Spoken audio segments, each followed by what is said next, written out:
Hello students, welcome to accounts दुनिया। और आज हमारा है इकोनॉमिक्स का अगला topic, reasons behind decay of Indian handicraft.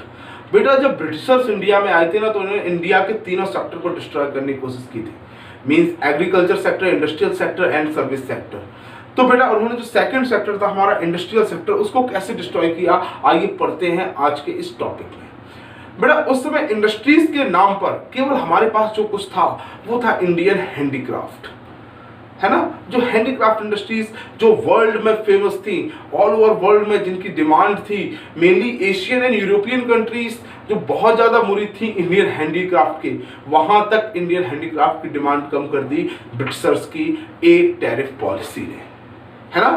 Tariff policy जो अलग अलग लोगों के लिए अलग अलग हुआ करती थी, मीन्स अलग अलग कंडीशंस में अलग अलग। मीन्स अगर गुड्स किसी और फॉरेन कंट्री से इंडिया में आ रहा है उस पर हैवी इंपोर्ट ड्यूटी, अगर वो गुड्स ब्रिटेन से इंडिया में आ रहा है फ्री ऑफ कॉस्ट, उस पर कोई भी ड्यूटी नहीं लगती थी।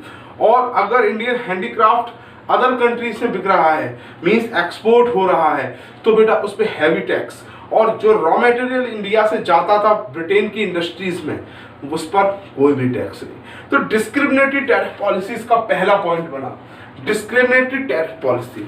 अलग अलग tariff policies means raw material हमारा ले जाते थे बिना टैक्स दिए, है ना। उनके यहाँ से जो इंडिया में गुड्स आता था उस पर टैक्स नहीं लगता था, तो वो बहुत सस्ता मिलता था यहाँ।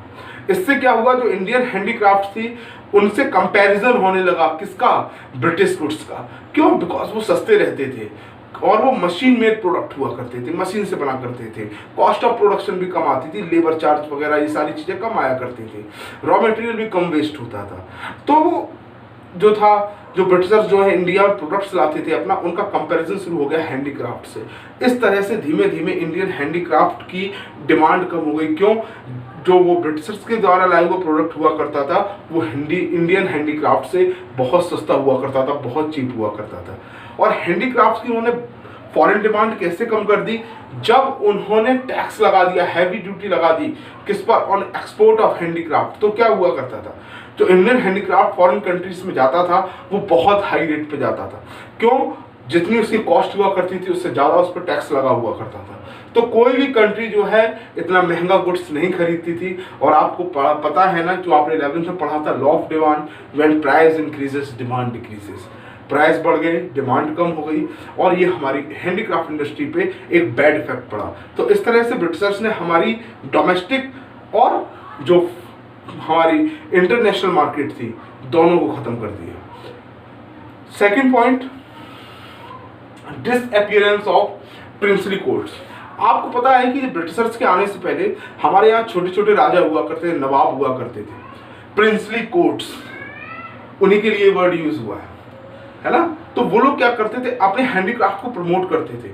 वो इस चीज में अपनी शान समझते थे कि हमारे यहाँ का हैंडीक्राफ्ट दूसरी एरिया के राजा के हैंडीक्राफ्ट से ज्यादा बेटर है। तो वो लोग हैंडीक्राफ्ट को प्रमोट किया करते थे, उसको देश विदेश भेजा करते थे। तो ब्रिटिशर्स ने आकर के सबसे पहले क्या किया, उन प्रिंसली कोर्ट्स को ही खत्म कर दिया। तो अब कोई इंडियन हैंडीक्राफ्ट को प्रमोट करने के लिए नहीं बचा, है ना। तो ये और कारण रहा कि हैंडीक्राफ्ट को कहीं से कोई सपोर्ट नहीं मिल पाया। Third point, competition from machine made products.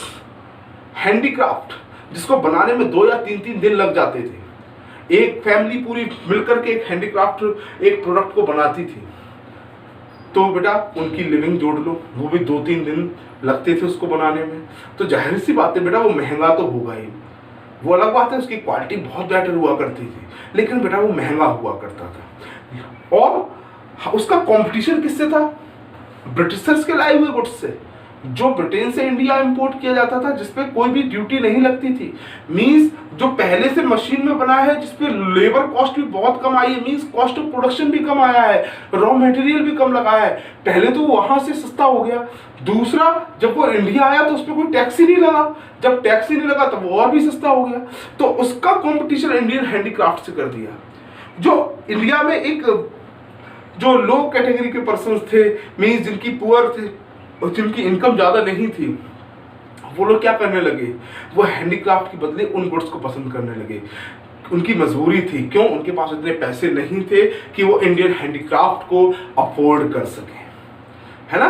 तो इससे ब्रिटिशर्स गुड्स की डिमांड इंडिया में बढ़ने लगी, है ना। तो ये कंपटीशन कोई जो था कोई एक लेवल का नहीं था, जिसमें हैंडीक्राफ्ट का कंपटीशन किससे था, मशीन मेड प्रोडक्ट से, और उसने डेफिनेटली हैंडीक्राफ्ट को पीछे छोड़ दिया बिकॉज ऑफ उसकी चीपनेस।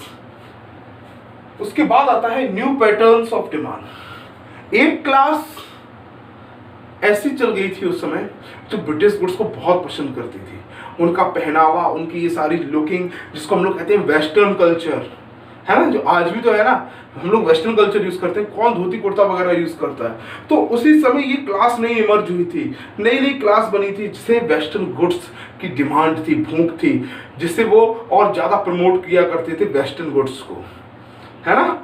तो इसने और हमारे हैंडीक्राफ्ट इंडस्ट्रीज को डिस्ट्रॉय कर दिया, क्योंकि जब वो एक क्लास उभरने लगी, वो अपने आप को ज्यादा एजुकेटेड, ज्यादा पढ़ा लिखा, ज्यादा बड़ा आदमी समझते थे, जो ब्रिटेन जैसे लोगों के गुड्स की तरह से वो तैयार हुआ करता था, कपड़े पहना करता था। तो इससे हमारी इंडियन हैंडीक्राफ्ट पर भी बैड इफेक्ट पड़ा। उसके बाद इंट्रोडक्शन ऑफ रेलवेज। ब्रिटिशर्स ने रेलवेज चलाई इंडिया में, थैंक यू, लेकिन उन्होंने रेलवेज क्या आपके लिए चलाई थी?